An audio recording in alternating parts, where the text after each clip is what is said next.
7:20 and it's day 2 of the conference, so I'm speaking in a bit. Just going to go and walk down to the beach because everyone's done it and I haven't yet, so go and see what's going on down there. What is it now? About 7 o'clock in the morning. The beach is already full. People playing volleyball over there.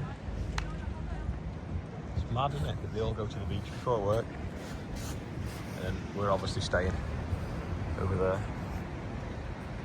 Skyscrapers on the beach. You gonna say hello, Logan? Say hi. Yay!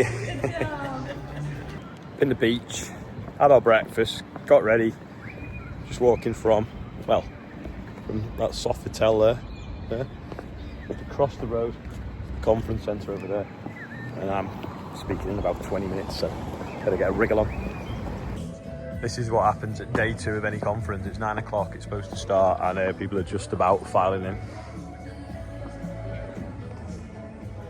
We are at Agro Technica. We've got a little tiny microphone. No, we're not. we are at Ag Exchange in Brisbane, but we're talking about Agro Technica because we bumped into Lola, who is going to tell you when it's on. Yeah, it's on in around about 6 weeks, starting the 9th of November, taking place in Hanover, and it brings together 500,000 farmers and agri-businesses from all over the world, sharing ideas, talking about current challenges in the agricultural sector, and of course, lots of innovation. Don't miss it. It is the biggest show in the world. It is fantastic, and we'll be there. So come along and see us. This is Joe, and he's got a tattoo that says "Winner Trust." Promoting mental health and well-being. All right, so they're not going to marry you then? No, they can if they want. Farmer does what I want. I'll put your Instagram about here, so if there's any single ladies that want to move to Australia, they can find you. Rami's hiding, but she is the chief executive of the Northern Territory Cattle of the Northern Territory Cattle Association, where they've only cleared 1%. Yeah, less than 1% of less the than Northern 1% of the Northern Territory. That means 99% of it has never had a man step on it. But she's got a cool video of a crocodile eating pig's legs. So here it is.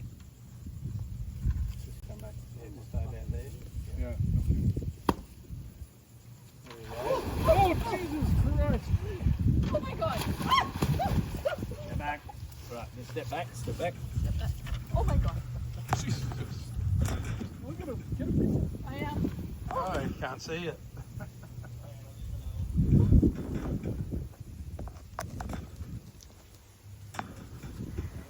Hey, down this side.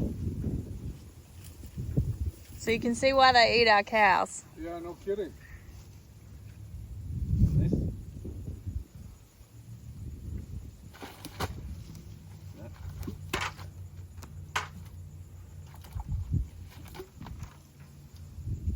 Look at that, gone. Gone.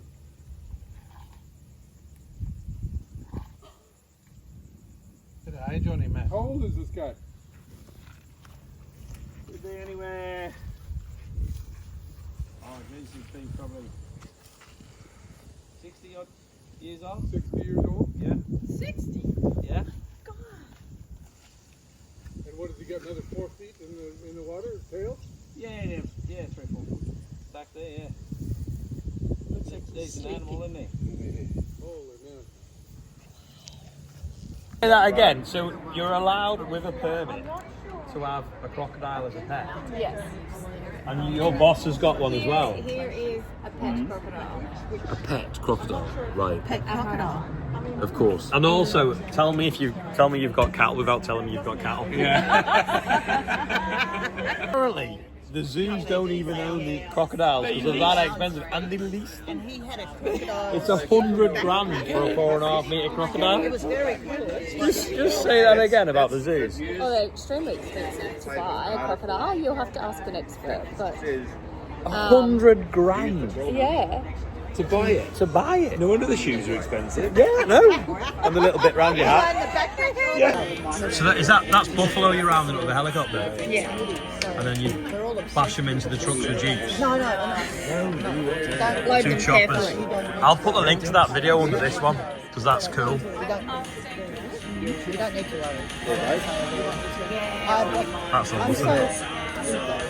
mini bull riding that are the same size as the bulls we have in the UK. They're miniature bulls, yeah.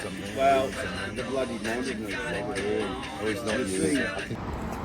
I'm with DJ. He is the president of the NFF. NFF, yeah, it's the equivalent to the NFU. Yes. And we're ready for a very successful conference. Well done. Thank you for having me. I've been treated really well as well. But for the UK farmers we've got some challenges which I told you about before. But what are your 3 biggest challenges that you've got in Australia at the moment?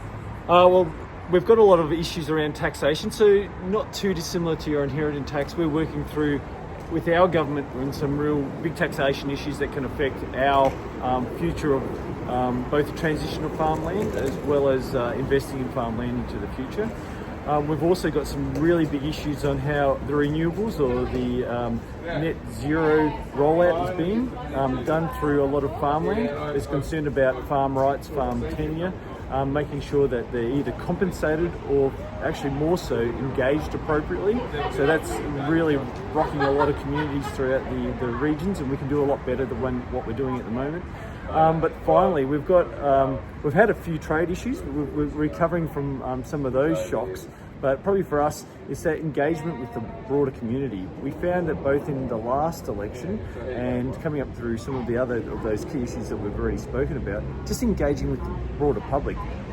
Very similar to the UK example, we're trusted, but it's really hard to get that cut through on those key important issues. So when they go to the polling booth, that they can actually affect and shape government that benefits the future of Australian ag as well as the nation. Yeah, it's mad. We are like literally thousands and thousands of miles from home, and it's the same game with the same challenges. And a lot of that is, I mean, we put it down to the politicians and the civil servants behind them not understanding agriculture, and do you think that's exactly the same? Well, it's kind of interesting. I was able to do enough with scholarship nearly 20 years ago, and I got to meet this gentleman called Peter Kendall, who was your NFU president at the time. And Peter and I sat down, and all of the 7 key issues around water, industrial relations, or just even employment, land tenure, financing, were the same in both nations. So even drought and floods, how we view and address those emergency management, same issues between us. So it would be really great for us to work closer together and share more of those details, because we don't have to reinvent the wheel in a lot of ways. And I know that with policy and what we're doing, we've got some really great ideas, and we really only compete when we sell, but actually how we produce and how we look after each other is very much the same brethren, same cloth that we're working with. You say though that was 20 years ago. So 20 years ago, we never had social media. We never had a way to tell our story.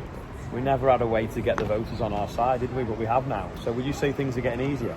I would say things, people are moving faster though. So you have to, like your presentation, talk about what is relevant to the viewer, what will get cut through with them. And a lot of the time it's the story, it's the emotion that we have to express. And even to the extent of going, well, what pushes their buttons as much as anything? And we know that people are passionate about food. We know that people are passionate about their nation. So let's celebrate that as farmers. And the more we can do by sharing our stories, but also supporting each other. The last thing we want to do is run each other down, because there's only so few of us. So the more we can do to either support each other or even pick up the telephone and go, mate, you did a great job. That's even just a good start. But yes, social media can be a really useful tool if used correctly, as you said.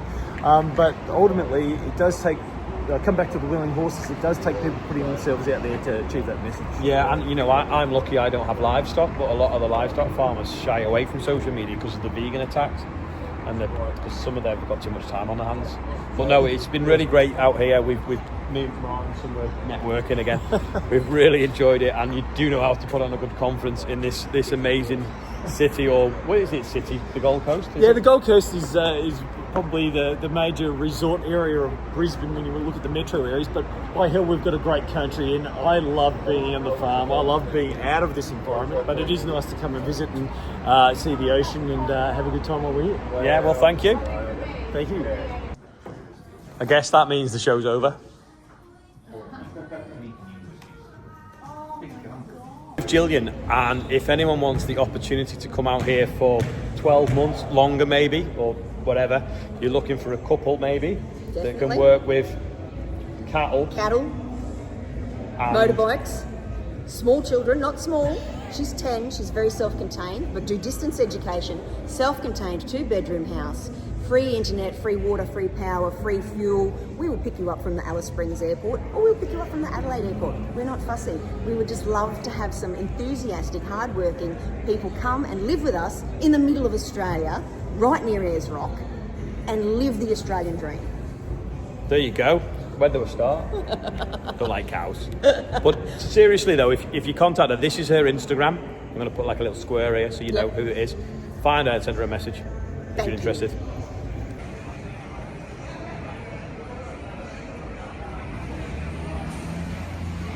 Jesus.